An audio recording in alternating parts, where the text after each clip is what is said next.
Welcome to FreedomCast. This podcast was started by a dude buying and selling fitness equipment in his backyard. In less than a year, I quit my Fortune 100 job and started a fitness empire. I now interview business owners who have built businesses around helping others get healthy and active. It's fun, it's entertaining, it's informative. It's what fitness should be. FreedomCast is brought to you by Freedom Fitness Equipment in Charlotte, North Carolina. Let's get rolling. That kind of stuff has been really cool. And I love being able to engage with the home gym community and people who are in like the gym business or like personal training and fitness and all that stuff. And I've been following all of these, you know how it is, Garage Gym Experiment, Garage Gym Fanatics, Garage Gym, like you name it, there's a Garage Gym handle. And I came across yours and I was like, this guy's lit. So I loved your content and just wanted to interview you about, how you, well, first of all, there's a couple of aspects to this, like how you got to, 83,700 followers on Instagram, however long that took you. And what was the, the impetus for like even starting this and getting involved with the Garage Gym community to begin with? Yeah. Well, actually, I'm like the first account that I know of on IG, like before everyone. Wow. So I've been doing it for a while. Like I want to say I've been posting pictures since like 2000, like I'd have to check, but I want to say like 2014, around there, 2013. I just like never really like went all in. Like just post. I was never really posting how I am now, where I post like at least once a day. At one point, I was posting like 2-3 times a day. Okay. And and then recently, like last year, I went from last year I don't even think I was at 10K the beginning of the year. And then once COVID like lockdown hit and they shut down gyms completely, I got to like 17K by like within like a month or two. And then I've been able to get here from like last year till now. Basically pandemic like is the way I shot up. I was just one of the first accounts to be on there. Wow. So when it's like I'm not sure how into Instagram you are. Yeah. So like you rank certain hashtags. Mm-hmm. So I was ranking the Garage Gym hashtag for a while because I had posts there for a while. Mm-hmm. It's one of those things that like not just like the bikini models or like those models are just because they kind of dominate most hashtags. Yeah. And it kind of it's like an opportunity to post Garage Gyms and like still rank. Nice. But now it's kind of changing up where those bikini models are using like hashtag Garage Gym and their pictures are ranking on that hashtag. Dang it. So yeah, a lot of it was due to like luck and timing at the time, just like ranking at that time like consistently, and then people would search like Garage Gym, Home Gym on Instagram, and then they'd follow my account or Garage Gym Labs, Garage Gym Experiment. He blew up a lot. He never even shows his face or anything. He's like way up there. Like he puts in a lot of work though, just posting all day long. And then Garage Gym is like next level content. Garage Gym Reviews is all those guys. I mean, the fact that they're dedicated. Garage Gym Labs as well. Yeah. It's amazing. So you went from 5 or 10,000 to 83,000 in basically a year. Yeah, within a year. So it's been kind of interesting. I never expected to like have that many followers and people like, contacting me for reviews and stuff. That's what I always wanted, but I didn't think it would happen like within the year, like that quick. Yeah, that is insane. So can you tell me a little bit about yourself? Like what was the impetus for even creating this account? How did this all get started? So when I was in like 7th grade, I had like older friends, and then like one of their older brothers was a personal trainer, and then he had a garage gym, and I was like, what the hell? Like, this is cool. Like how have people now realized like this is cool? Like this dude literally like owns tools to improve his body. Like that's how I saw it. So I just thought it was super cool. And then I got really into like looking for deals on Craigslist. And I just like started learning about like vintage stuff. Like there's a lot of like like most of the Garage Gym community is on Craigslist. And like I just started learning about a bunch of different stuff. Got really, really, really, really into it. Like I've been through like every single page. I don't know if you ever seen it. this was like the only way to like find garage gym, home gym pics back in the day. Wow. The bodybuilding.com home gym / like garage gym posts. Like there's like has like hundreds of pages. Like I've been through every single one. Wow. And then there was home gym bodybuilding.com. And I would just get all kinds of information. I just obsessed about it for years. And then I finally launched the page like after high school. Okay. Nice. And let's see, after high school. So how long has the page itself existed then? Since like 2014, so a lot of years, like 7 years already, 6 years. That's But like I incredible. said, the first few years I wasn't really posting. Right. I Okay. had like 10 posts a whole year Yeah. for a Nice. couple of years. Not till like maybe 2 years ago I've been posting like daily. Okay. Do you have is this your full time, or do you have a 9 to 5? Like what's the background? Well, currently like this is, I mean, it's not my full time, the garage gym stuff. Mhm. I'm more focused on like I have this other IG called Gym Recycler, and Mhm. I flip gym equipment. I've been doing that for years, so I kind of do that, and then I have a bachelor's in accounting, so I use Yeah. that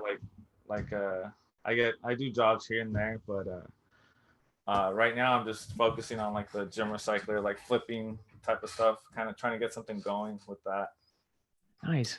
Are you trying to get that to take off as like a fully fledged business, and you're in California, right?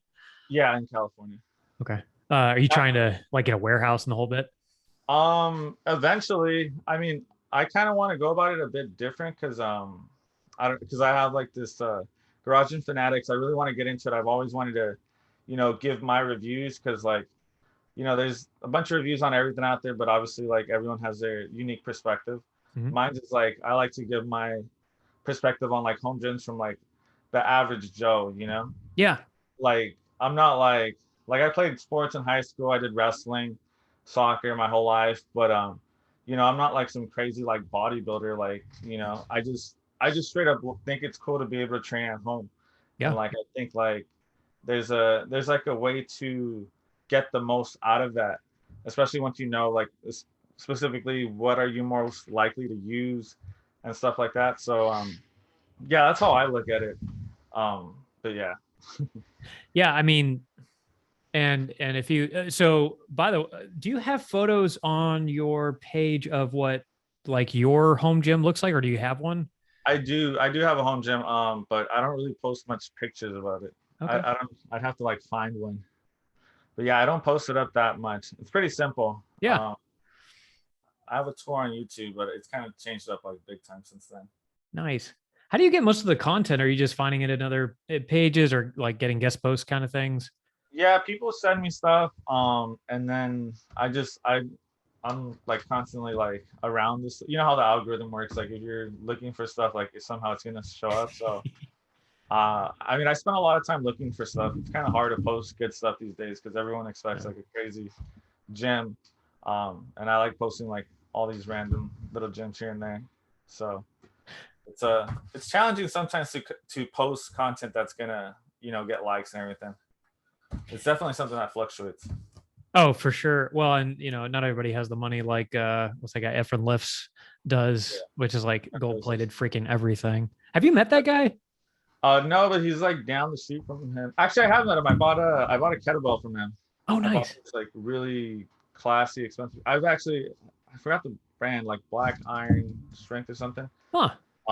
I've looked like super crazy obsession. Like I've seen them way, way back in the day, and I just completely forgot about the brand. And he bought from them. I couldn't because their stuff's like insanely expensive. Like a kettlebell ship, 120 pounder would have been like, around $400 to get to my house with taxes. What? So I got it from him for $200. It was just for a review, but it was just like a rotating handle kettlebell. Met him for like 10 seconds. That's amazing. Yeah, he has a crazy setup though, like all gold. It's insane. Oh yeah, the aesthetic is Instagram specific. Yeah. For the page, are you doing exclusive? I know in your stories you've got some like, you're trying to trend more with the review type stuff, but overall, is it just mostly nice photos of home gyms, and then you do some reviews mixed in there? Or what's the?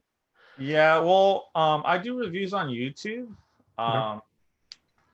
that's mainly where I post them. But I'll post reviews of random like little stuff I get. Like I don't really like to do reviews for certain stuff that are like so common. Like I got a massage gun. Like people Oh, always offer to yeah. send me those, but it's like they're drop shipped. They cost around like 30-50 bucks. Other brands will try to sell them for like 100, 120, which is cool. I mean, maybe they have better warranty or whatever, but like I don't really have a unique opinion on something like that where I think it's worth posting. It's just like whatever.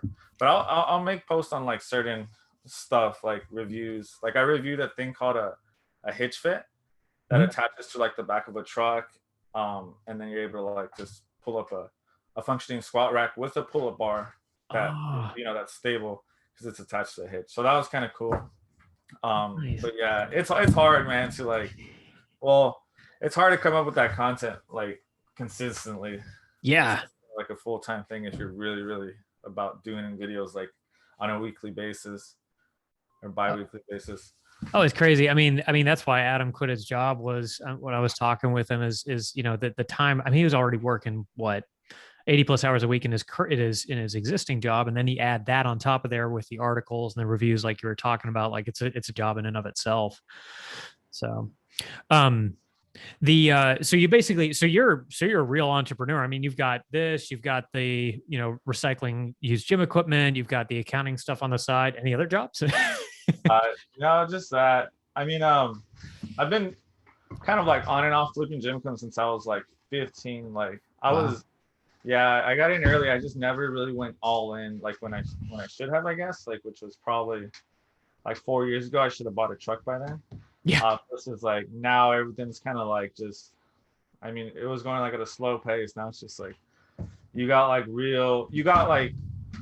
I don't know how much you focus on like the business side of it, but like you got all these local importers where they're just importers. Like I don't know if you have a lot of them around your area, but where I live, you got like El Monte and like these just really industrial cities where there's just like families that literally been import, like they import all kinds of stuff like umbrella, anything that's certainly like flipping, like selling good, they'll be importing. They kind of jumped in on gym equipment just because they're like it's selling like crazy. So you got like the people who actually import gym equipment, the people who import anything that's trending, and then just like regular flippers like you and I.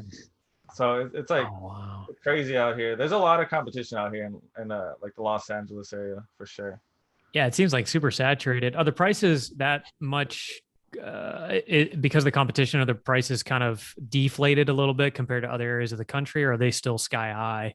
No, they've definitely adjusted by now. They're not what they used to be. But they're good now. Like they're perfectly fine. Like right now, the demand's been met pretty quickly out here. Like as of now, it's like, in my opinion, it's covered. But yeah, certain places like Rogue are still selling out because people want them from all over the country. Right. Versus like random, barbells, cheap bumper plates. Like you can get them pretty easily now around here. A little higher in price, but yeah. Yeah, the thing that scares me about those import stuff is the QC process. Like it could be just freaking all over the place with, especially the guys you mentioned that are just like, oh, just bringing like a load of whatever the crap it is, from China. Yeah, for sure. What about you? How's your business doing out there? It's good. We went from basically selling in my backyard to a 2,500 square foot warehouse. Nice. And we're running out of space even there because I'm sure like at a certain point that the strength equipment in particular takes up a ton of space. And you've got to go vertical. Yeah.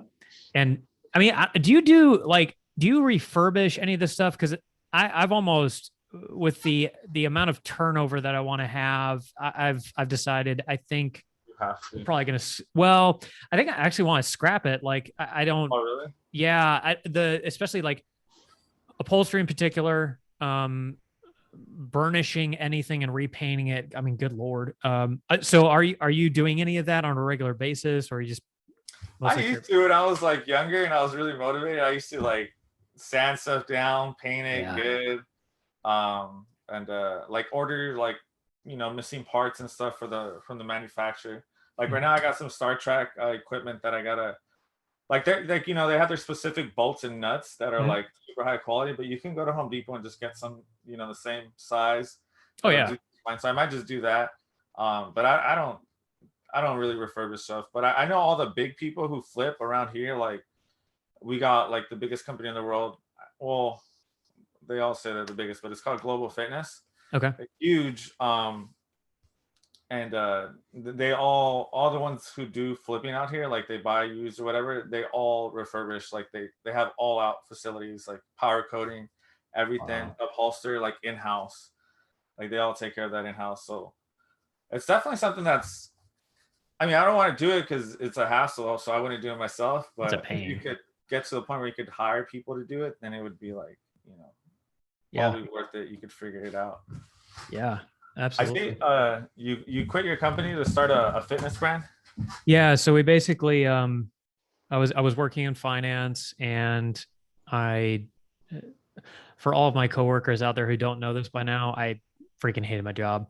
Um, and I had a really good, I had a good job in technology. I switched over to the business side because I thought I could change things. And unfortunately, it turns out there's just as much bureaucracy and red tape and things you can't fix on the other side of the aisle as there is, where I used to work. So the Yeah. technology stuff was good, but like, it's finance, everything's 10 years behind the curve. So Yeah. you really can't impact a whole lot. And I don't know if you've ever worked like a 9 to 5 true corporate job or anything like that. I kind of wish I had never had and done what you did, because like there's just something about working for yourself that you can't replace it. Yeah, The control and the whole 9 yards. for sure. What would you work in finance? Like, I was in product management. oh, okay. Yeah, so I was doing or a couple of different things within financial services. And it was, How'd yeah. how'd you get into selling from there? Just kind of slowly Yeah. working. So I mean, we during the pandemic, I mean, it was March of last year, we started selling out of our backyard, and never thought in a million years it would be anything significant. I've been weightlifting for 15 years, and we had been looking for a business to start together, but we never thought it would be this business, and it Yeah. just took off. Like I replaced my income with that revenue, Yeah. the current income that I had from the 9 to 5, and so we were like, why not just switch over and, get a warehouse or continue to sell out of our home.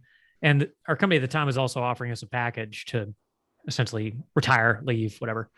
And so we ended up taking that. But I mean, that was the impetus for getting started because we have a little bit of a cushion, and we can just get going. So Absolutely. Yeah. That's cool, man. Yeah. Yeah. So for me, I worked accounting jobs. Like I worked my whole college career. I worked. Well, I worked at a juice shop for like a year, and then I worked at an accounting firm for like 2.5 years, Mhm. a tax firm. So I would just help with the data entry on like receipts and like just a bunch of random stuff, sales data, some balance sheets, like basic stuff here and there. But never for like a huge company. It was more like small businesses. But it was definitely something I wasn't. I mean, I hope no one sees this in case I go back into the job market soon. I would hate for an employer to see this, but I don't know. I think I have like ADHD or something. I have like 100 ideas running through my head while I'm like, inputting receipts, like over here, like just like damn, like So I kind of thought like I didn't really want to do that, and I was like, well, I have this page. Like, I know there's a huge opportunity in the fitness industry. Like, no one really has a home gym yet. Like, why not kind of like do that, and then see what happens after. I have I have friends that are in accounting, and I mean, right now it's busy season, so it's pretty tough on them right now. But they get it done, whatever. It's just like to each their own, I would say. But I have a friend who's like Big Four, like 100-hour weeks. He's like, bro, I swear to God, he's like, I swear to God, they pay me less than minimum wage. Like, he's like pissed. He's like, I swear to God, like, I don't know how, like, this does not make sense. Like, so I have friends who like experience that. But it just wasn't for me at the time. And I've always had this like gym equipment thing going. So I was like, I never really had to get a job, I guess, so to say. So I was like, I'm just gonna go and see how it goes. And then during the pandemic, it went like insane, where I was like, okay, well, I could do this. I could kind of focus on this. Like, there's definitely money here, like to the point where I didn't realize it. Where like maybe I'd be able to just like just push in really, really hard for a few years and just like retire or something. Like move to Thailand. I don't know. That would work. But Yeah. yeah, Get on a beach somewhere. for sure. I feel like that's every, I don't know what your age is. I feel like that's every millennial's dream is to like, make it, financially independent, retire early, 30 or 40, just like peace out. But then again, like folks like yourself and like me, I don't think we'll ever stop doing something, whatever it is, whether it's, like you said, Garage Gym Fanatics or doing something for ourselves. So there's too many things in here that we want to do. Yeah. But yeah. So how big's your warehouse? 2,500 square feet. How much is that out there? I don't know what it is in California. It's probably like triple what we're charged here. I think it's probably 2,200 a month. I don't know. What's a warehouse out there like? It just depends, but you could probably get one around the same price. I want to see. I've seen like 2,000 square foot warehouses running like $1.20 a square foot. Okay. Yeah. I mean, a little bit more expensive maybe, but still around the same price. Oh, interesting. So do you have your warehouse like by where you live? Yeah, it's fairly close. I mean, we're in the Charlotte, region. So we're on the northeast side of Charlotte. For anybody who's local here, it's off of Tando Avenue near North Graham Street. And we just kind of kept looking, and that's part of the issue with warehouse space is you just got to find the right spot, and at the right price. But it really, that for us, it took us a while to find even that. And then from there, we just stocked it with a bunch of equipment. So yeah, just that you found locally, just yeah. We just had it. We actually had a broker to find everything. Oh really? Yeah. So we had to, because nothing was really available where we wanted to be. So you got a broker from like a warehouse somewhere else to send you stuff, or? No, we had a broker to find the actual warehouse space. Like, I don't know. Okay. Yeah. The essentially like a real estate agent. If you ever get a warehouse, it's the same deal. You got to be careful because some of those guys are scumbags and they work with each other and they're scumbags. So just make sure you find an honest one. But yeah, that's like the second time I heard that. Yeah, I don't know what it is about commercial real estate, man. It's like, it's one of those things. Hey, I clicked on your link tree and I see you have like discount codes and stuff. Do you partner with like any of these companies to do discounts for folks? I mean, I just get like discount codes. I guess it's kind of a partner, but I just run their discount codes or affiliate links like through the link tree. Sometimes people click it, I make like a few bucks. Okay. Nice. I bet your in-stock stuff was super popular, or still is. Yeah. It's actually, I think it just takes you to their regular page at this point. Okay. Not even their in-stock page, but nice. But yeah, that link tree comes through with some like food money at least. Yeah, exactly. That's amazing. Have you sponsored any giveaways or anything like that, or been able to meet anybody as a result of those? So when I first started, like the Instagram started blowing up. Well, every garage gym Instagram started blowing up around like March last year. Like I got all hyped and I was like, I'm gonna do a giveaway like on my own. And I gave away some gym equipment I had at the time. And like one thing I got like sent to me from a company, I gave it away. And someone won it locally and I just delivered to him. I forgot what it was. I need to find it. It was like a plyo box, a dumbbell set, like a bunch of random stuff I just put together. And I've given away like a bunch of shirts, like sometimes to random comments, like or people on who tag me on their story.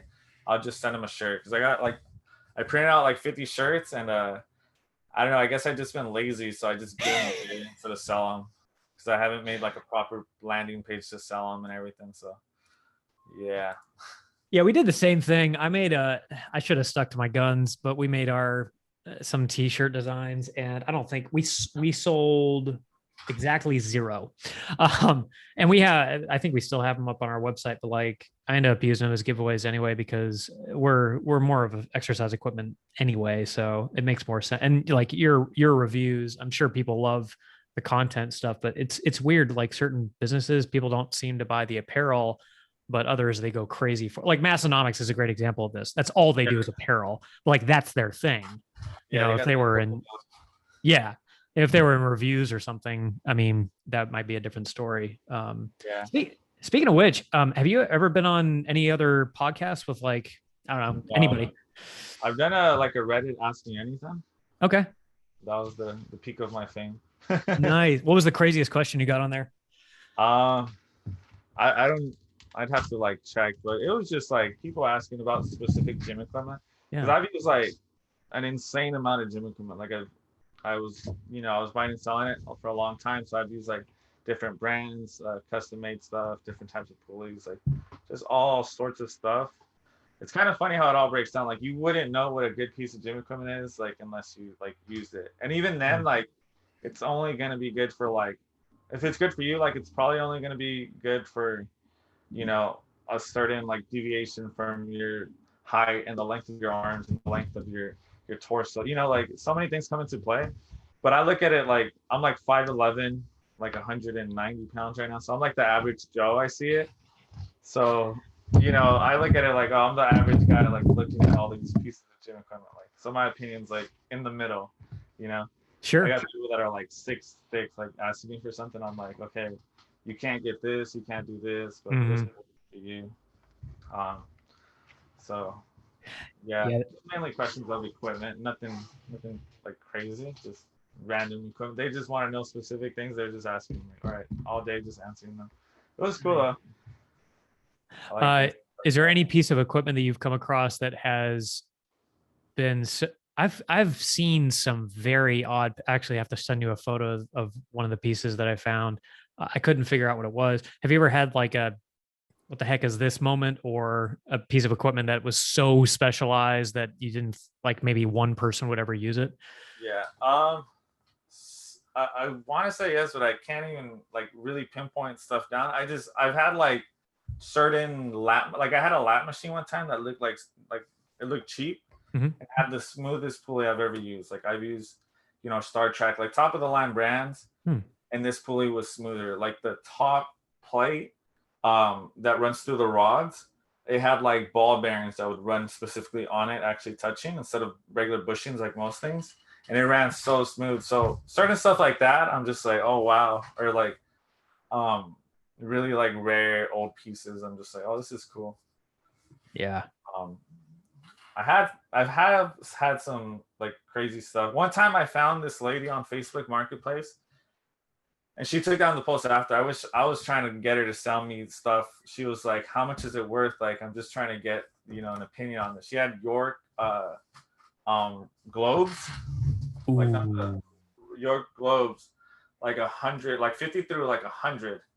And in my head, I was like, "How the hell did you get this?" And like, sure enough, like her husband had passed away, and Yeah. like just left like these crazy York. Like most people would have just dumped them. They're not like, oh, they're just scrap them or whatever. But Yeah.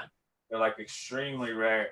Um, and yeah, I was like hitting her up like 100 times, like, yo, I'll buy them. Like, I got 1K on it. Like, just trying to get her to sell it. And she was like, no, I just want to get like someone at like, tell me how much it's worth. I'm like, well, if anyone can tell you what it's worth, like it's me. Honestly, I don't even know. Like, you know, a set like that. I know if a globe went for like $1,000 or something like that back in the day, like 200-pound globes, but now they're probably worth more. Wow. There was I'll also send you this. There was a lady again on Craigslist. You know the York Roundheads, like pre-post USA, all that stuff. Yeah, yeah, yeah. She was trying to sell one of those things for 550 on Craigslist, like a single. And I know for a fact they're not like the Globe versions and they're Yeah, not that special, but some people overvalue the vintage stuff for whatever reason. yeah. Um, sure she could have sold it at the right price to the right person, maybe on eBay or something, but it was weird because she wasn't even going for that. But But now I just remember the craziest thing I've seen is it was like a homemade concept two rower. really? Yeah, apparently they're really easy to make. Like it's No just a way. chain and you hook it up, to like some of those things that are like on bikes, Huh? and you get like a band and you just like band it to like another. It's a really insanely like simple mechanism. Huh. Um, so I guess people like make their own, and it was like out of wood and then just like a bike wheel. It was pretty cool. That's the craziest thing I've seen, I think. That's insane. You have to, if it's, I'll take a look and see if it's on your Instagram page. But I'd love to see a photo of that because that sounds nuts. I've uh, also met people with like retired powerlifters who like have a crazy story where they had like a neighborhood powerlifting team, and he had like hundreds of thousands of dollars of gym equipment in his backyard. Like it was his garage, and then he had a yard behind that, a huge like yard, and then he would just throw gym equipment back there. Like wow. if he had that at the peak of the pandemic, he would have made a lot of money, but Yeah. sold that years ago. Oh, that is so cool. Can you imagine having like a neighborhood powerlifting team? That would be so neat. That's like the Yeah, kind of community that I want to foster at some point, like eventually have a training facility or something off to the side. I'm sure you have the same feeling on this. Like, I love the home gym community in general and the fitness community in general. They seem really sweet and caring and kind. And I haven't really met a whole lot of jerks, honestly, that are in and around the space. I'm sure there are people out there, obviously, but, yeah. you know, not a ton. Um, have you gotten, as a result of the page and popularity and all that stuff, have you gotten to meet anybody notable, famous, or any other like YouTubers, Instagrammers, that kind of thing? Well, I was selling gym equipment about like a year ago, and I don't know if you ever heard of him. His name's like RSD Tyler. No. He's like if you ever search like how to pick up on girls, like maybe like 10 years ago, he was the guy who popped up. He's like a what do you call it, like when they're one of the Pickup first, artist? yeah. Okay. He's like a pioneer in the space. Like he's one of the first people to do it, like big. Like he's like a millionaire, and he Wow. couldn't find gym equipment, and like he had like his assistant happened to see my post on Craigslist, so he ended up buying a dumbbell set off me, and I actually helped like hook up his whole garage gym. So Dang. that was cool, kind of meeting him and like learning more about that world, because that's a crazy world. Like that's like all selling like self development courses and stuff. It's Mhm. like really really really profitable. Right now it's like it's getting all washed up, but he was like the pioneer of it. Like he's like the original. So I was like, okay, like I'll help you out. Like kind of get to know more about his business, and he runs a big show. Yeah. Like he has like a whole company going. So that was cool meeting him. But besides that, no one famous, so to say. Yeah. Nice. Anybody in the like, have you met any power lifters or weightlifters or actually, let me ask you this. Like, is there anybody that you really like, whether it be Steffi Cohen or I'm trying to think like Dave Tate or anybody that you really follow a lot within the powerlifting, weightlifting space? Yeah. Not really, honestly. I don't really follow much people anymore. I Okay. used to like really like Barbell Brigade. Yeah. They're kind of local to Okay. me. They're not too far. And I've seen a lot of people. Like I've seen CT Fletcher, like just locally, like at Citadel, like at the mall. Mhm. Like I've seen a lot of these people at the mall, but I've never really met them through like through my gym or anything, or my IG page. Gotcha. Nice. Yeah, there's a FitCon coming up in Texas. I think we might go out there and I don't know if we're going to be able to interview anybody, but certainly like meet uh, uh half a dozen of those people. You should come, dude. It's Texas. April 23rd through 25th. Um, Probably not that far a flight for you, actually. Yeah, that's a good drive. A Yeah. long drive. Yeah, it's 15 hours for me. We're probably gonna end up flying Oh, out there. Yeah. So that's awesome. Um, are you what what's the long-term goal for the page? Are you just continuing to, show off home gyms and get more into reviews, or any particular plans for taking it somewhere? I want to take over the game. Not Nice. um, I mean, I want to get to 100K. I feel like Mhm. that's a good number, but um, I really just want to leverage more. Like the giveaways are cool, but I don't really. I don't really get anything out of them. I just like kind of help people host their giveaways sometimes here and there. Mhm. So what I really want to do, what I've always wanted to do, is like give gyms to like random people that are struggling. Like but and like create whole videos about that. So I want to leverage like all these brands. I've talked to a few already. They're all in on it. Hook me up with like a gym, ship it to me, and then I'm gonna go and set it up for like some random person. I'm gonna run like I'll run ads like like tag someone who would really use this, because like I think it's just a good outlet, like it's like sports, like some people just work out. Everyone has their outlet in life, and I just want like someone struggling to have that outlet, because like for me at one point working out was like everything for me, it was like the biggest thing in the world, and it was a good outlet for me, so I just want to be able to give that away one day and do that consistently. Nice. But the plan is like Pinterest, TikTok, focus on those more, and then focus on my website once I get it back up. It's like in maintenance right now. Okay. I got to follow you on TikTok. I'm on there as well. Yeah, that one's hard. I mean, I'm 25, but these young kids just like post all the time. They come up with like great catchy stuff, and it's like hard to keep up with that TikTok and IG. It's like so much stuff. Well, and you're kind of chasing the algorithm. Some of those guys are just chasing algorithms, trying to hit what pops, and then, creating businesses based on, oh, I got 600,000 followers. You could totally become like the Mr. Beast of home gyms, giving out free equipment. Yeah, that's the ultimate goal. Because gyms aren't that expensive.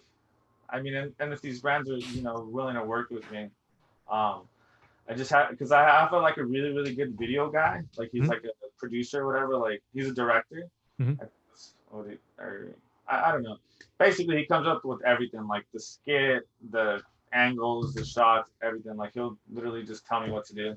Nice. So I want to find a way where I can get brands who want to be part of it to not only send equipment, but pitch into, like, I don't really care about getting paid. I'll just do it for the clout. Like just grow my page. But just so I could pay him, because he comes up with like really, really good work. And if I could just get his quality of videos with like the content that I'm thinking, like I think like I could produce a really, really cool video, giveaway type video, and then get more brands, and that'll be my route to fame, hopefully one day. Awesome. I love it. Yeah, that's my goal at the end of the day. Sure. Well, and you've got a long way to go. I mean, I'm 31, so like you've most people don't think about it in those terms. They think like, oh, I'm 25 and I haven't done anything, and you're like already murdering it, with this page and all the stuff that you're doing. But you've got so many years ahead anyway, just to like build that out. That would be sweet. Like I haven't seen anybody do that. Like actually go out, hey, I'm going to build a home gym. That's a really unique concept. Like I'm going to go out and build a home gym for somebody for free and get it, sponsored to get it all paid for. And then I could build it really quickly. Yeah, absolutely. That'd be incredible. Oh, I did want to ask you about you mentioned weightlifting and like really enjoying that, especially when you were younger. Do you do that anymore, or do you have a program that you're on? Yeah. Right now, no. I started bike. I just pick up stuff, man. I like rolling. I wrestled in high school, and then I did jiu-jitsu on and off here and there. Yeah. After. Like that's really what like I love to do. I basically lifted to become like a better wrestler. So yeah, like I like lifting. My friend really got me into lifting when I was like in 7th grade. Like I was like the strongest freshman in the whole school at the time. Like wow. Low-key, like I looked like a chump, but I was like the strongest person. Like I was benching like a plate, like everything. I had a friend who would train me based off of back in the day, the bigger dudes on the garage gym scene were like just people who started businesses out of them, like Elite Halls. Who's that other guy? Can't think of his name, but that type of training where you're flipping tires like sledgehammers and then. Oh, like strongman type stuff? Kind of. No, just like strength and conditioning. Okay. So yeah, we would do like that type of training. And then just squat, bench, deadlift, like pretty simple programming So that's how I got into training, like just flipping tires, dragging like sledgehammers, and then like squat, bench, deadlift, rows, like mainly like powerlifting and strength and conditioning type exercises. But my thing right now is like I'm kind of getting into biking. It's pretty cool, like as like a chill cardio, like like I don't know, I'm all into like exercises, so I'm like how did I miss this? You know, it's like just like the chillest cardio you could think of. You could get like an hour in, you could do like 20 miles back and forth, and like you go see like a lake and then come back. It's like a little adventure every time. It's kind of cool. I trip out on these bikers that go on like crazy missions. They have like, you know, like three water bottles, like their saddle and everything. Like some of those guys take off for like 60 miles in one day, and Oh it's like, yeah, you know, we're all driving cars, and these guys are like, they're like their cars. It's crazy. that's insane. Well, and you guys, I mean, being in California, you're close to the beach and the mountains, so it must be really nice to be able to go either direction with your bike. Yeah, So, yeah. There's a lot of crazy bikers out there. Like there's this guy on Instagram. His name's Aya. mhm. He's an alcoholic. He's a drunk. So but he's crazy. Like this dude bikes it like 100 miles a day. What? Yeah, and he's an alcoholic. So he takes his beer. He calls it power juice. And every time he's gonna drink, he's like power juice. And he's like, ah yeah. And he's bad as fuck though. He's like an extreme athlete. Like his bike is a fixed bike. It's not even like a competition bike with different, you know, gears. It's just a fixed bike. Holy cow! He's a monster. He'll go up to like Big Bear from where I'm at. Like he's insane. Um, so I kind of got into biking little by little, but I don't see it like that. I see it as like really chill cardio where like Mhm. you know you're not gonna get hurt. Like Yeah, unless you're just completely messing up. nice. That's Um, amazing. Yeah, but go yeah. ahead. What about yourself? What kind of training do you do right now? Right now, it's powerlifting with a buddy of mine. I'm naturally built like a stick, and so I did CrossFit for a long time. I have my own opinions about CrossFit, Yeah. but I got thinner doing that. I got some muscle, and then I went into powerlifting because I was just tired of being skinny, and I figured out that weightlifting was the way to go. I hadn't really done true weightlifting. I'd done more Olympic style, the CrossFit stuff, and it's just not, you know. I'm sure you know cardio works against muscle, so you can't really get bigger if you're running or rowing or on the treadmill all day. And I figured I had to figure that out the hard way. But like I got really into uh, I don't know if you're big on programming or anything like that, but I didn't know. I still hardly know anything about programming, but I'm starting strength, with Mark Ripito, Yeah. barbell medicine, basically his proteges and separated from him. I just kind of followed their philosophy ever since. Do Yeah. you have you ever done any kind of programming like that? I'm starting strength. I've done like the Windler 531. Yeah. How'd you like that? That one's cool actually. But one of my favorite programs of all time is the short version of Smolov. There's like an app for the Smolov SMLUV Okay. Russian squat program. Mhm. So there's like the full out version, and then there's like the short version. The short version is pretty cool. Like if you haven't squatted in a while, and you just want to get that like solid feel where like you've been squatting for like a month, and like you feel like locked in, like your abductors and adductors are fully like locked in, and you can squat like good. That's a pretty good program because it has you squatting 4 times a week. So like for at least one time you have to squat, after squatting the day before, and it's pretty cool. Like pretty intense, quick program to just knock out. Wow. But besides that, I'm not really that into crazy programs or anything. Yeah, I mean, and there's tons of them out there. Like I feel like every fitness guru has their own training program, and For sure. yeah, I mean, I think most of them are based on, if they're good, they're based on progressive overload, and pretty much that's all you need. I mean, you can create your own program from that. Have you ever done?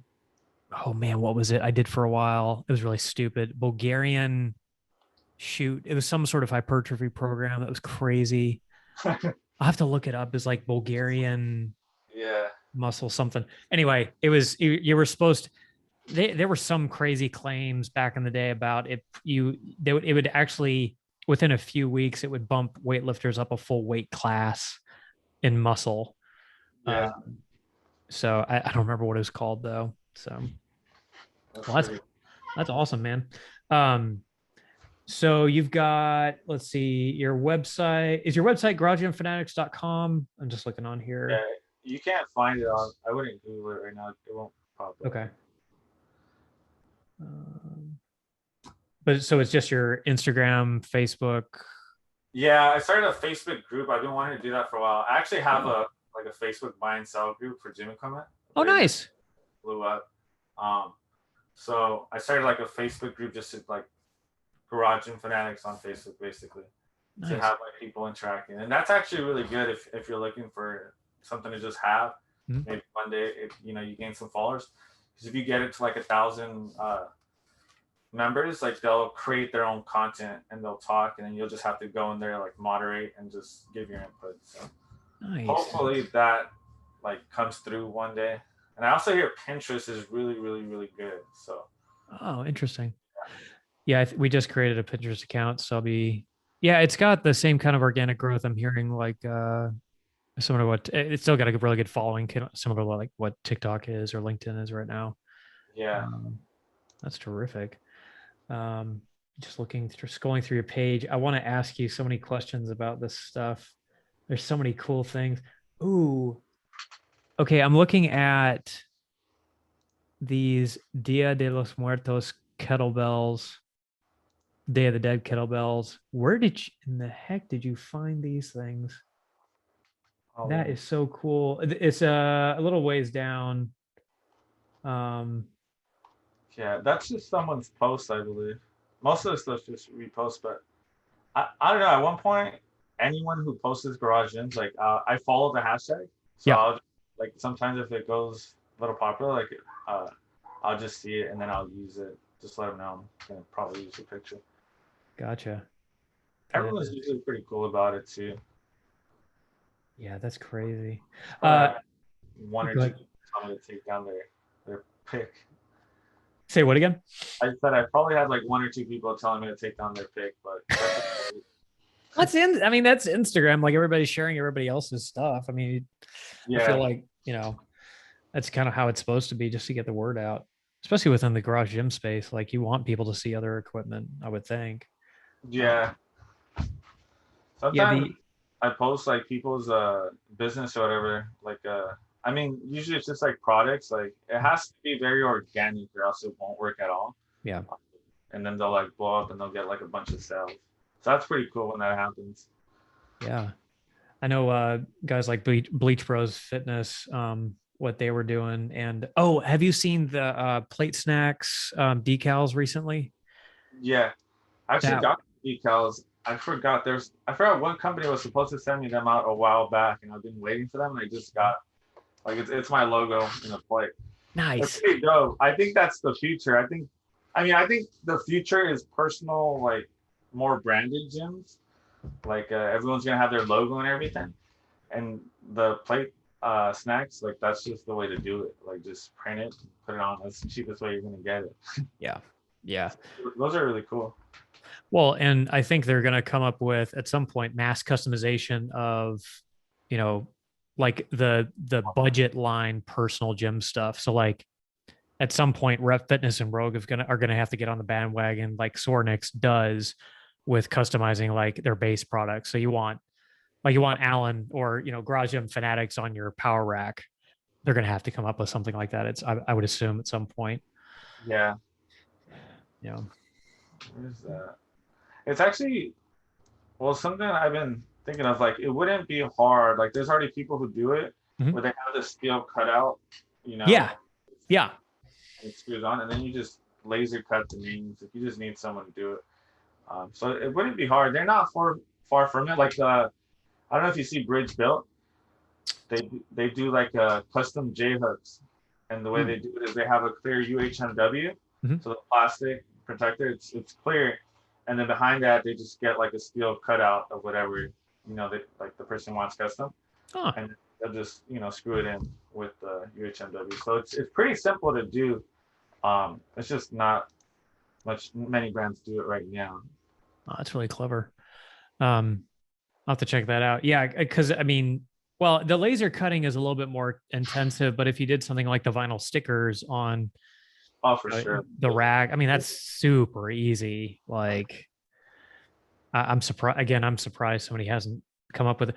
The one thing. Oh, you know, it would be so cool, and I thought about doing this is literally vinyl wrapping an entire power rack. I'm sure somebody's done this somewhere before, but like, can you imagine like a Christmas theme with like candy canes and snowmen on the entire rack? Like the uprights are, that's my dream. The company near me that refurbishes gym equipment, they actually like they'll wrap their gym equipment, they'll wrap their cardio machines in like Louis Vuitton like wrap. No. Yeah, it's kind of funky, but I mean, it looks cool. Some people buy it. It doesn't look like ugly or weird. So, What? yeah.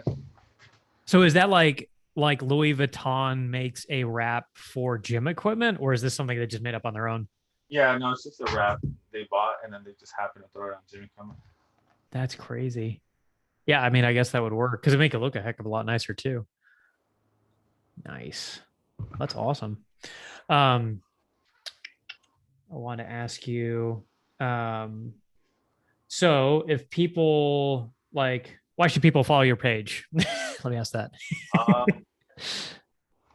I mean, I just follow it just to get an occasional like different opinion. Like when I review stuff, when I post stuff like on my story that I have my opinion on, it's like very, very extremely genuinely. Like I'm just like, hey, this is trash, this is good. Like although it might not seem like it, I've thought that idea out in my head like 100 times, and like that's if I say it's trash, like it's probably trash, and this is probably good. And I'm just real honest, I guess, when it comes to like when people message me and ask me a question about like a certain company or piece of gym equipment, I'm just like, that's pretty good. But you could also do with this. I'm not gonna tell someone like buy the most expensive stuff. I'm like, you could like this would be better for you. So I guess people should follow me for honest and to the point reviews. Yeah, that's amazing. Well, and there's such, I feel like within the review space there's a lot of distrust, especially around because you get sent stuff by companies, so it's like, well, of course you're supposed to say something positive, but it's really not. Like I found with Adam and Brandon and Coop and all those guys from the review web, yourself, uh you know the honesty, it not only I feel like it sells more for the brand, but it also just creates an enormous amount of trust and attention, that some I always get really pissed off at like the censored reviews on all these websites. Like it's almost like a mattress company, like, oh, of course, all of your mattresses are 5-star rated. Like, what else would they be? Yeah. I feel like it's the same thing with reviews sometimes, that people get just this innate distrust of anybody that talks about some piece of equipment they got sent, Yeah, Amazon has a lot of fake reviews. There's really no way around it either, because Amazon actually has their like review testers. Like some reviews, like they get it for free, and then they block. Like you won't be able to tell, or they'll block their review. Like they'll ban their account. They won't let them like review anymore. But then some other ones like they just send their product to testers, and they're kind of incentivized to talk good about it if they're a tester too. Um, but yeah, a lot of brands block comments too. Rogue actually used to block comments, just so I don't get sued. I know they used to. I don't know if they still do. So I sent them a bar once, and their customer service like ridiculous. They're like, "Oh, we're sorry for the inconvenience. We just sent you a new bar. Like, just put the old bar here and like give us a call and like we'll pick it up. Like, you'll get your new bar like within the next like 4 days." I'm like, wow. "Oh, like that service, like, Yeah. yeah." But they blocked my review on one of their bars where I was like, "This is." I mean, I've used like Ivanko's down the street from me. It's in San Pedro. It's not too far from me, like 20 miles.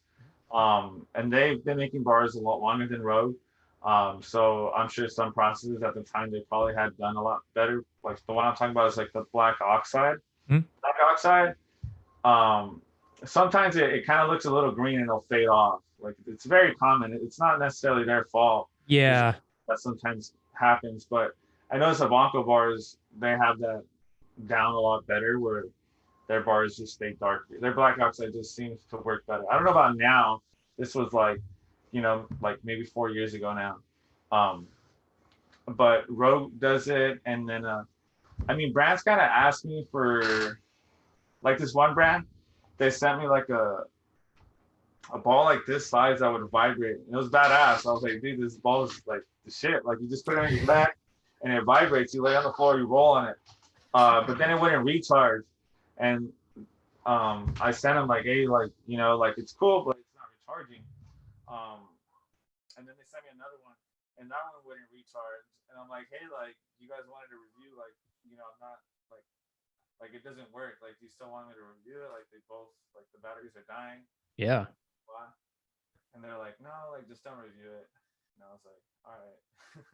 But I felt bad because they sent me two of their little like vibrating balls, and Oh no. like none of them worked. But they were cool about it. They just sent me another one right away, and they were like, oh well, like just don't review it. And I was like, okay. I still have them around, hoping that one day they recharge, but it's just a bad product. Like it senses like it's already charged and it wouldn't charge. Huh. Yeah, it's pretty common for people to like, because sometimes they're like companies, like there's like a language barrier, so they'll just be like, yeah, good review, blah blah. Like you give good review for this product, and then it's just kind of awkward. Um, but some companies don't do it. Some companies do it. But I just avoid them if they start saying stuff like, oh, you're gonna have to like say this. I'm like, no. Yeah.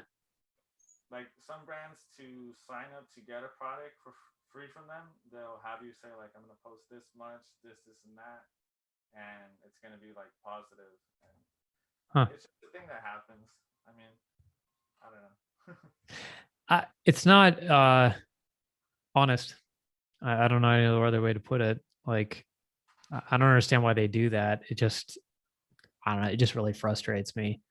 Do you want to nerd out a little? Oh, sorry. Go ahead. Yeah. Do you want to nerd out a little bit about gear and equipment? Yeah. So, and by the way, I think your mic Oh, sorry. volume went down a good bit for some reason. Yep, you're good. Okay, cool. Yeah. It might be my computer or the signal or something. So what is Alan's favorite coating on a bar? I like coating. Yep. Whether it's stainless steel, zinc, bauxite, whatever. I like bare steel. What's that? Steel, like just the steel bar. It would oxidize and rust. Mm-hmm. You got to keep it oil. Like you got to put some 3-in-1 oil and like keep it clean. But it's gonna rust eventually if you live in a humid area. It's not like stainless steel. You kind of get like a more like natural feel of steel versus stainless steel. And I like a bar with like center knurling and like kind of aggressive knurling. But yeah, just bare steel. Cerakoted, it sounds like a good idea, but you lose so much knurling where it's like, yeah, you lose the bar. And stainless steel's better. I just like how bare steel feels more than stainless steel, but stainless steel is like, technically more advanced than bare steel. Like it's not going to rust as easy. And then black oxides, it just fades away. It'll always fade away. And it just gets in the way of the bare steel. Bare steel is just by far just feels the best in my opinion. More grippy and everything, especially with chalk. It feels a lot better. And Cerakoted just doesn't work at all. I had some Cerakoted bars too, and I have some, but didn't work at all. And then there's graphite, I believe. I forgot what it is. Oh, really? That gives like it's like paint, but it's like sticky. So it kind of makes the knurling feel like a bit more grippy, but like it's like a sharp, I don't know, it's hard to explain, but just artificial grip, with the paint. And it's a little sticky. And I don't really like the feel about it, but I would say it feels better than Cerakoted. I gotta figure out what it's called exactly, but Interesting. Does it provide the same like does it fill in the ridges to where it's not going to be as aggressive, kind of like a Cerakote or Kind of. like a zinc? Yeah, kind of like that. The black zinc doesn't do it at all.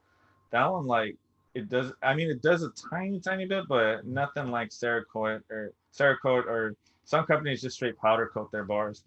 Um, and then I wanna find like that bar that they sent me and see exactly the specs on it. But um,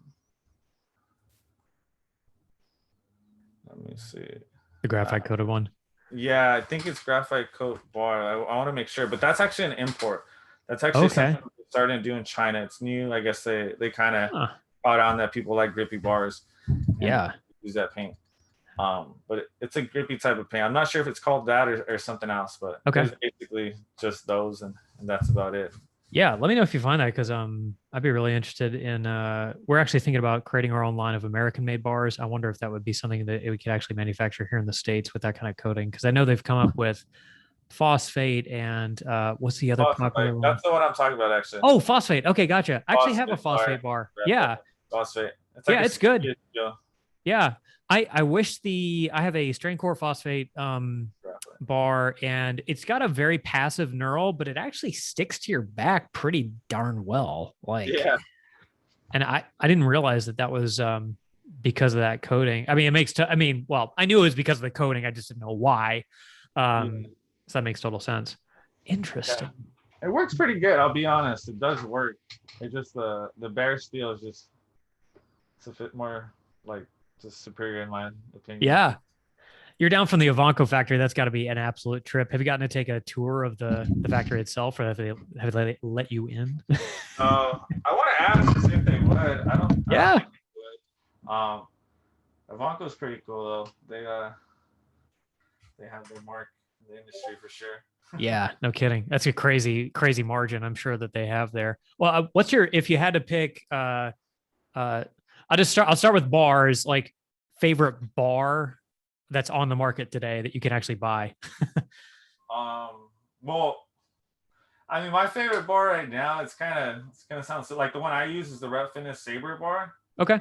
The caps at the end, it has like, it's just a sticker, like it already came off or whatever, but it's a good bar.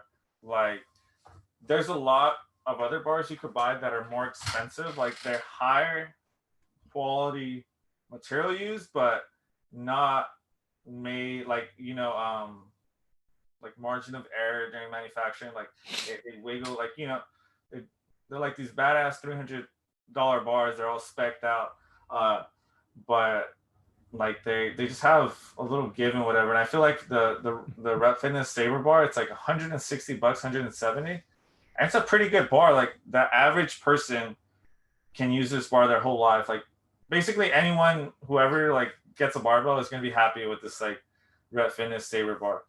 But yeah, my favorite bar that I've ever used was like this Ivanko black oxide, one of their powerlifting bars. It's like in the 550 range, like pretty expensive, but that was probably like my favorite bar. I've seen like Rogue like weightlifting bars. Those are pretty cool. Alekos are cool too. I think they're slightly overhyped. Useka, Slightly. yeah, Leica's like $2,000 a bar. yeah, it's like yeah, it's like I don't know who's making those bars, but their hands are like gold or whatever. Yeah, exactly. But have you heard of Useka? I think it is. No, I haven't. Yeah, I've heard. I know the brand. That's about all. Yeah. So I've never had their bars. I've always wanted to. Like I was gonna buy one locally at one point, but sold like that. Mm-hmm. But I think they probably make some pretty good bars. I haven't had the chance to touch one of them. I've really wanted to get my hands on like you said, at Eleiko, just because they're so freaking expensive. And I've used one. It's funny. There's a Life Fit. I don't know if you know Life Fitness, like not the brand, but like the gym. There's one down here in the Charlotte area. A couple of them actually. Yeah. And they've got Eleiko bars in Yeah, the freaking gym, dude. Oh my gosh. And the knurling on those is like fairly passive, but for whatever reason, it really sticks to your hand. And it's got to be something with how they define the neural pattern. I just can't figure it out. It was a great bar, but I can't believe it was in a commercial gym. Like, I wouldn't touch that thing with a 10-foot pole because I feel like I'm going to break it, Yeah. So. It's funny.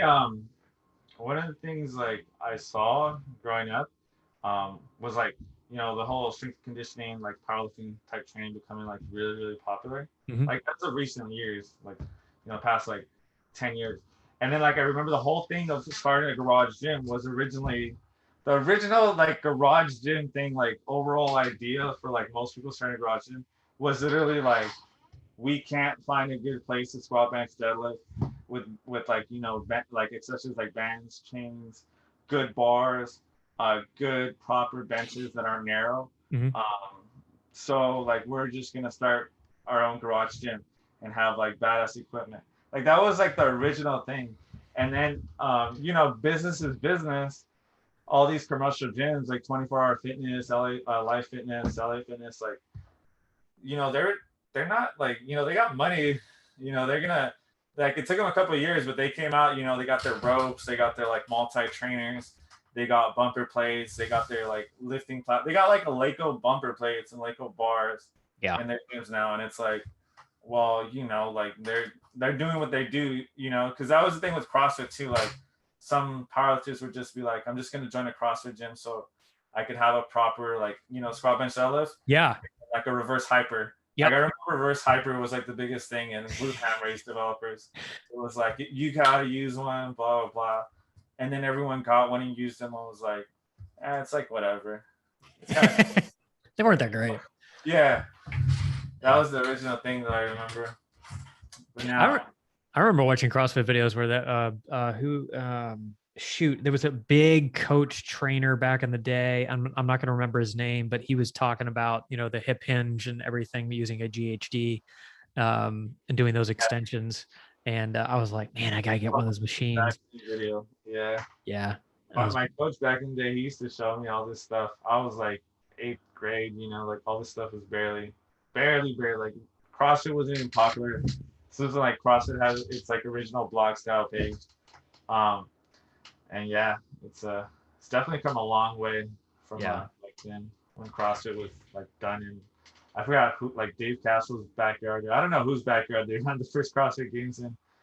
It's like an old video. Like they have like a squat rack against like a shipping container. It looks like it's in the middle of the desert. Wow. Yeah, but that was cool. I always wonder if CrossFit's a fad or if it's something that's going to continue. I think there are differing opinions on that, but things come and go. CrossFit seems to have some staying power, if for no other reason than the marketing potential behind it. I mean, it's sponsored by Rogue. It's got a huge following. It's got the games. It seems to be getting bigger, not smaller. But I think they probably recently lost a lot of their affiliates. Okay. It has a lot of marketing power, but I feel like Rogue's just gonna eat up the whole game. Like they're just gonna eat everyone up. Like they're just dominating. That guy is like, I don't know. I feel like they're just really, really good at, like, he just realized he's really, really good at like starting a good manufacturing process for anything. Mm-hmm. So he's like, I mean, Rogue grills are gonna be a thing pretty soon. Like everyone's gonna be grilling with like a Rogue grill. Holy cow. A Rogue smoker, like all this stuff's in the works. They have their furniture line, and then he's like, they have their bicycle line, like they're making bikes now. What? And they've been making them. Like Rogue's just eating up everything. I think it's only a matter of time before they just say like, we don't really need CrossFit. Like we're gonna run this like show. Once they have the marketing power and everything to do it, they really just dominate. Like they just dominate the whole industry like really, really well, in my opinion. Yeah. I had no idea that they were diversifying their product line. I thought it was all just purely gym equipment. I mean, it makes total sense though. I mean, they have like you said, they have the manufacturing to do it. Yeah, they have a really strong brand and just everything. Yeah. Yeah. It's kind of like like the Apple. Apple. Yeah. Or I cannot believe this. Yeti, dude, I kid you not, has a 5-gallon bucket. Oh, for real, I need it. A 5-gallon bucket. It's like $50 Oh, it's or just $100. it's just a regular bucket. A bucket, dude. This guy, so he's a YouTuber. He's called You Betcha. He's from, I think it's Oh yeah, Wisconsin, I guess. Yeah. And so he he reviewed a regular bucket and a Yeti. Yeah, And I feel, yeah, I've actually seen it. Yeah, yeah. And so I feel like that's what it's going to become with Rogue. It's like Rogue bucket, normal bucket at some point. I know they're probably never going to be that. I would buy a Rogue bucket though. Over Say what? I would buy a Rogue bucket over. I But love it's metal and fully welded. I've always like really liked Rogue. Like there's a lot of brands, but Rogue does what they do. They cheese it a lot though. Like, I mean, and like all this stuff's just repeated from years ago. Like all this stuff came out like 10 years ago, 15 years ago, and it's just coming out again. Like it's literally coming out again exactly how it was 10 years ago, you know?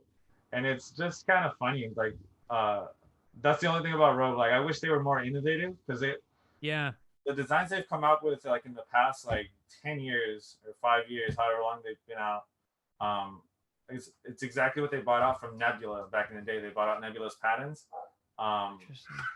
And they just like the AB3 bench, like that came out like a long time ago.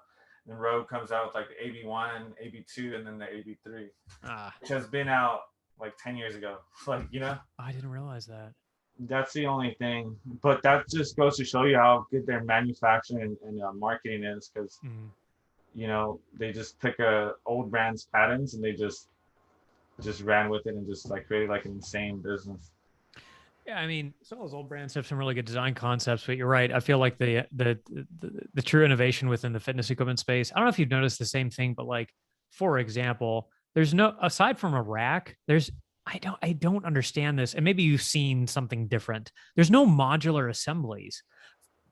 Take an all-in-one station, for example, like that has, you know, the low row and the cable pulley and all that. Like that all comes as a unit. There's no, similar to a power rack, you can't attach a bench here and like this other unit here and make it into something else. Like it is what it is. Stuff like that, like an actual innovation in the space where, you know, they're doing things like Apple or Android are doing, and actually thinking far ahead about what the consumer needs or wants. Like they're just reinventing whatever it was. I mean, do you feel like that? Is there stuff like that and I'm just not hearing about it, or, you know?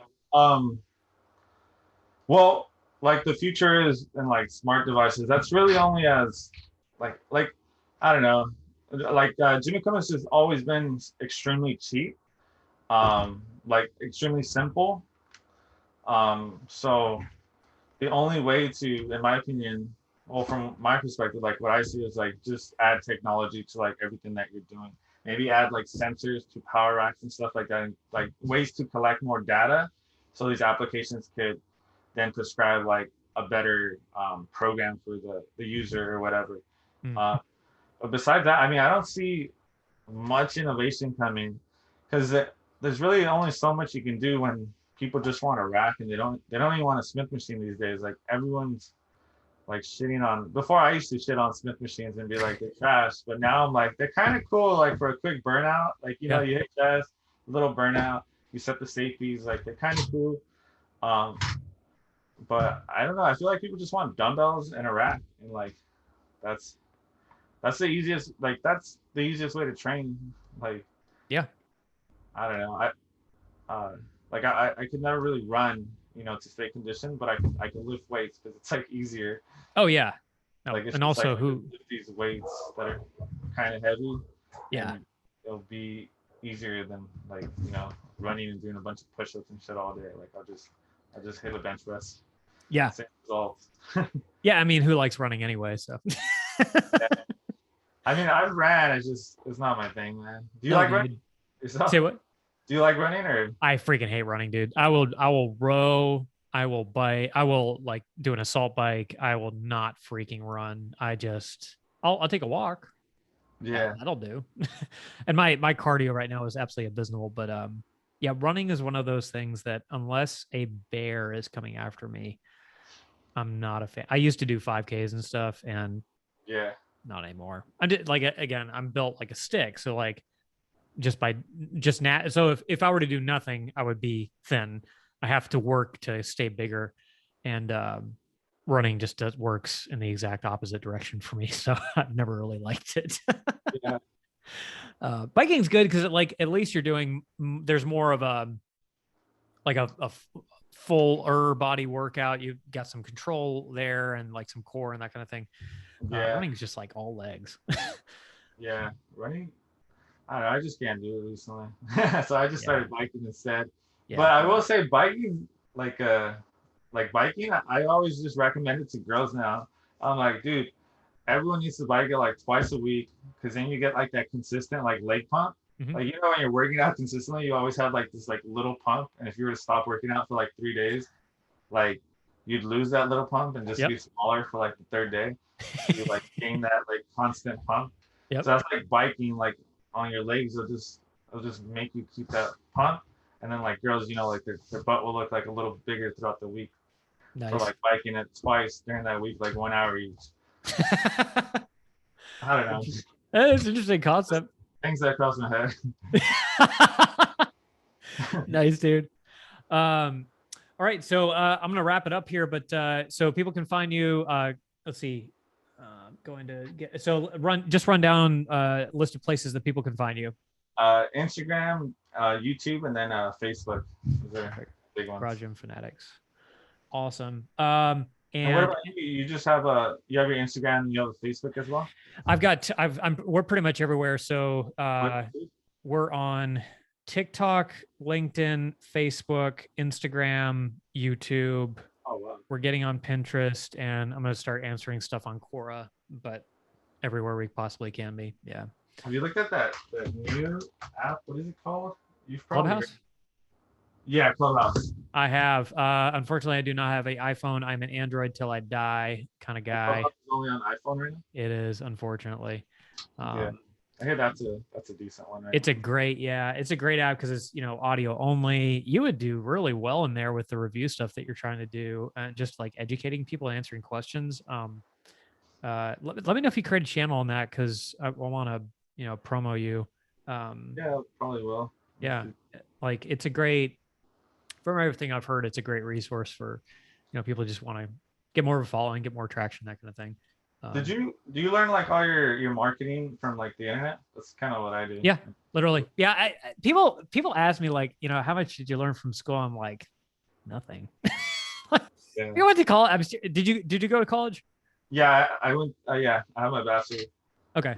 Yeah, and I got a marketing and econ degree. The marketing stuff, at least at the college I went to, was horrible. I learned more from Gary Vaynerchuk, Neil Patel, like the actual guys who are doing marketing than I did from any teacher. Like, and then doing this business, then you set your pricing based on demand. I mean, it's that simple. So, how did you? I mean, what's your like?